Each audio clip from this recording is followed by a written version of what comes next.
Hey everyone, I'm Dragon Rider, Queen of Cards, and it's time to talk about more Star Wars Unlimited because they have just revealed more information and some cards about the second set that will be coming out in July.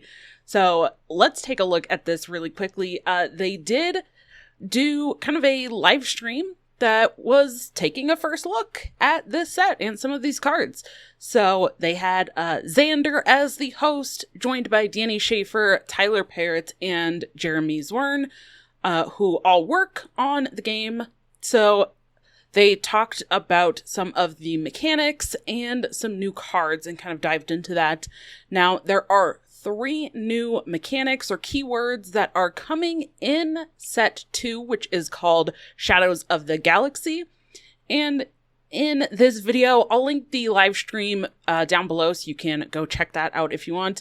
There also was a kind of little preview, a little trailer for the set, and it says coming July 12th. So I would also expect that we'll be seeing the pre-release events the weekend before that. So July 12th, which would mean that pre-release events would be on July 5th, 6th, 7th, 8th, somewhere around there. The Friday the 5th through potentially Monday the 8th. They did include Mondays, but we'll see if that continues. So this is pretty exciting. Again, the second set, Shadows of the Galaxy. They talk about how it is really kind of focused on the outlaws and like Mandalorians, these kind of different things that happen in the shadows in the outer rim of the galaxy. And of course, they did reveal new cards. So that's what we're here to look at. Let's look at these new cards. First, these are up on the official Star Wars Unlimited website in the card gallery. You can select Shadows of the Galaxy for the set if you want to take a look at these. So they did reveal 2 new leaders that are coming. These will be the starter deck heroes as well, or the starter deck leaders. So you'll know ahead of time. But here it is. Our first one we have is Moff Gideon. And he is a command and villainy leader that has an action to exhaust and attack with a unit that costs 3 or less. If it's attacking a unit, it gets +1/+0 for this attack. And okay, great. So if you are running some smaller units, you can get additional attack. And the epic action only requires Moff Gideon to have 5 resources to be able to deploy his unit side, which is a 3/6 body with overwhelm, and each friendly unit that costs 3 or less gets +1/+0 and gains overwhelm while attacking an enemy unit.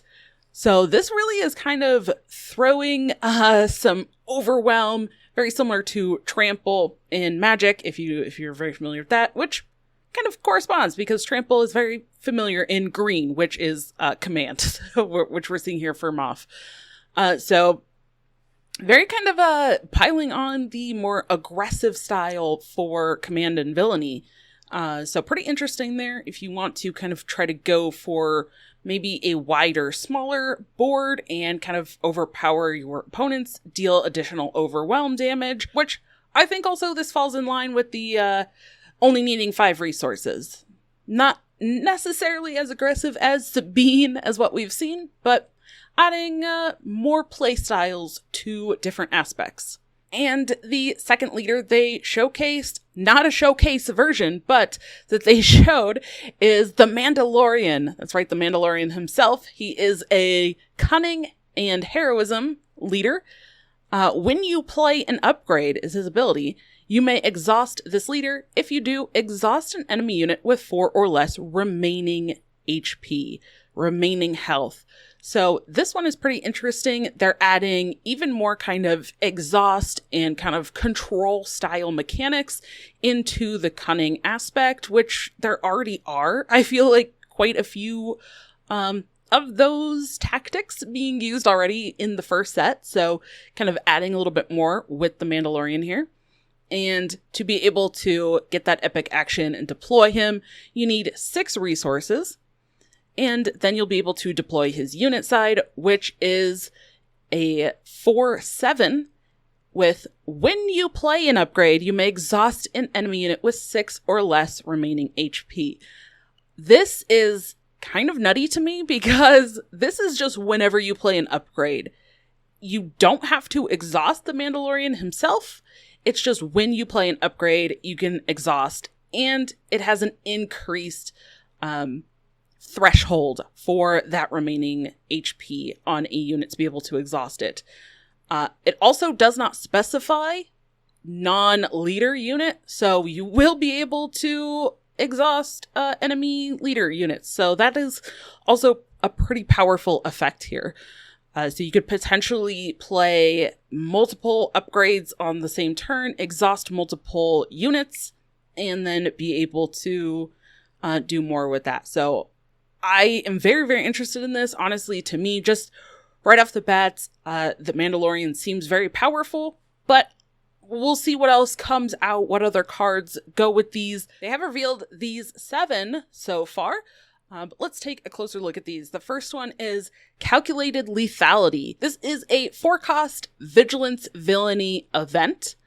Defeat a non-leader unit that costs 3 or less. For each upgrade that was on that unit, give an experience token to a friendly unit. Again, this does note non-leader that costs 3 or less. So, okay, if you're looking at potentially getting rid of something that your opponent has been putting various upgrades onto it, sure. I kind of expect that because of this, there might be quite a few more upgrades that will be in the set as a whole, so that hopefully you actually can get some sort of use from this. Up next, we have Razor Crest. This is a 4-cost Vigilance Heroism unit card. It is 3 attack, 4 HP with Restore 2. And when played, you may return an upgrade from your discard pile to your hand. So, yeah, very... I feel like, again, kind of leaning in a little bit to, like, the Magic kind of comparison. Blue with a little bit of that, like, control and bringing things back. Maybe that's a little bit of black as well. But for here, it is this kind of blue with vigilance, I feel like. So being able to put things back from your discard pile into your hand, be able to kind of reuse those upgrades. But the upgrades are important because of a couple of those keywords that I mentioned. Now, they did only reveal 2 of the 3 new mechanics or keywords that are coming. The other one will be coming in a couple of weeks from now. They did say in that live stream that will be coming in about 2 weeks. So more in the mid-April timeframe, we'll get to hear about the 3rd keyword, smuggle. But another unit here, they revealed Phase 3 Dark Trooper. This is a 3-cost Command Villainy unit with 3 attack, 3 HP, and it has Sentinel. When combat damage is dealt to this unit, give an experience token to this unit if it survives the damage. So specifically, this does have to be combat damage. This can't be damage from an event or some other thing. This has to be combat damage, and it has to survive that combat damage to get an experience. But if you are the one that has this Phase 3 Dark Trooper on the board, and you make an attack into one of your opponent's units, then you kind of get to dictate what that damage is being dealt. So, because you're picking which units you're attacking into, so you kind of can dictate if you're going to get those experience tokens or not. I love this little guy, Grogu. Very, very popular, of course. Cute art. But Grogu is a 2-cost Cunning Heroism unit with 0 attack, 5 health, and action exhaust to exhaust an enemy unit. Again, a little bit more of that kind of exhaust control type mechanic in Cunning that pairs very, very well with the Mandalorian leader. It doesn't have any attack, but also you're exhausting it to use the action. So not necessarily needed for attacking. This is much more of a kind of control tool to keep your opponent's units a little bit more under control. Now, this also is very important for one of the new keywords, which kind of really fits with all of these outlaws and these kind of different things going on in the Outer Rim and the Shadows, which is this new kind of idea, this mechanic of capturing. So here is a card that works with capturing. This is called the Mandalorian's Rifle. It is a 3-cost heroism card, and it is an upgrade. Attach to a friendly non-vehicle unit. When played, if attached unit is the Mandalorian, he captures an exhausted enemy non-leader unit. So you will put the captured card face down under your Mandalorian until he leaves play. So in the live stream, they kind of reference that as the unit on top of this captured unit will be kind of guarding the captured unit.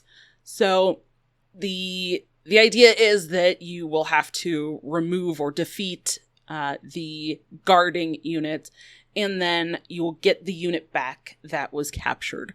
So it's a temporary way to remove a unit from the board.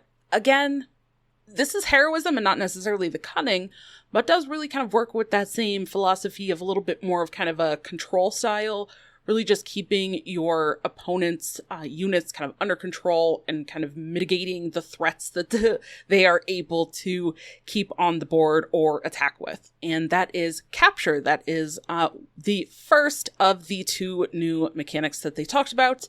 Now, the second one is bounty. And apparently that kind of really plays into this theme a lot. But a bounty will vary for kind of the reward that happens. So this is something that will happen when a unit is defeated or captured.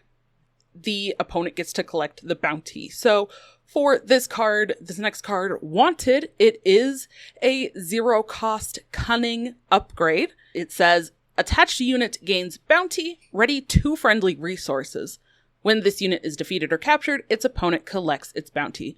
So you would want to use this on an opponent's unit so that when you defeat or capture, either way, now you can use that Mandalorian leader, as we just talked about, to be able to capture an exhausted unit.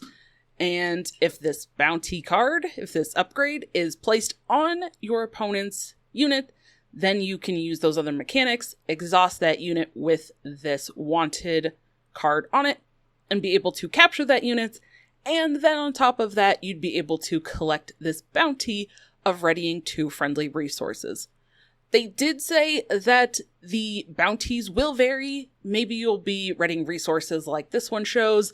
Maybe you'll be getting to draw or do some other kind of mechanics. I am very, very excited to see what that all means, because I think the more different style of bounty rewards that there are, it will definitely allow for even more styles of play and ideally more archetypes across the various different decks and the aspects. So I'm very excited about that. I really like keywords and mechanics like this in card games that kind of vary and you can use them in differing ways. So I'm very excited for this myself.